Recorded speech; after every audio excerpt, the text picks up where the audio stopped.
I am an Oyster River alum. I have 4 children in this school district. I have a rising 10th grader, a rising 3rd grader, a 5-year-old who thinks he's going to college, and a 3-year-old. Most of the energy that I brought tonight has already been covered. My posterior is ample. That's obvious. What isn't obvious is that I did my PhD work at Yale. So you can value what I'm going to say to you as you'd like. This board doesn't work. It's not news. I'm going to say it out loud. I am so proud of every one of you for the amount of time and energy you put into this, but it's got to be so frustrating. It's not working. I'm going to offer you some advice. It's free tonight. In some circles, it's valuable. Do your homework. Come prepared. Please don't tell your community that they need to sit down because you're out of time when you don't know the rules and you argue about who says what and what comes next and what goes afterwards. We see that, and it's not giving us faith in your capacity. You brought a policy to the table tonight for a second and final read. No one had spoken to the nurses. Please don't shake your head at me. I sat at the table with a high school nurse. There are only 4. There are only 4. You have 4 schools in this district.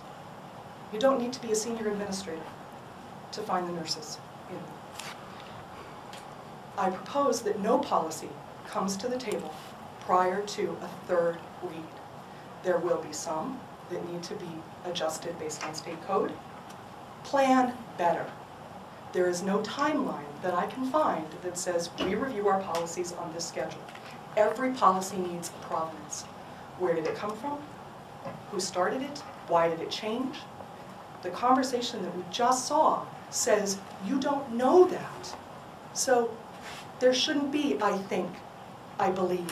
When a policy comes for approval, it should be, I know.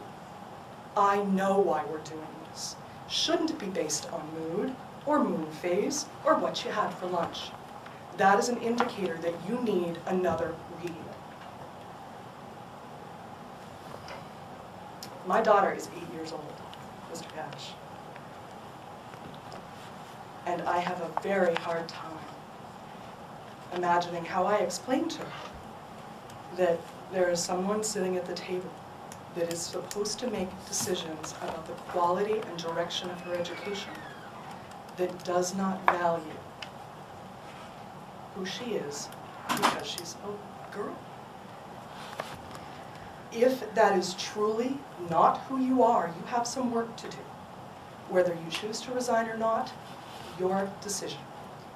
I don't believe the public should pressure you out, but if you choose to stay,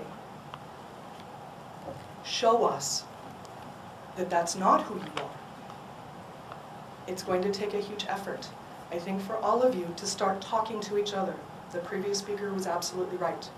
You may do your work in the policy committee, but those policies impact all of us, and we need to see it.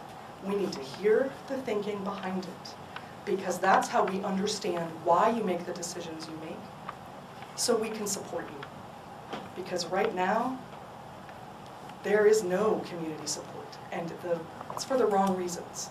So please help us help you.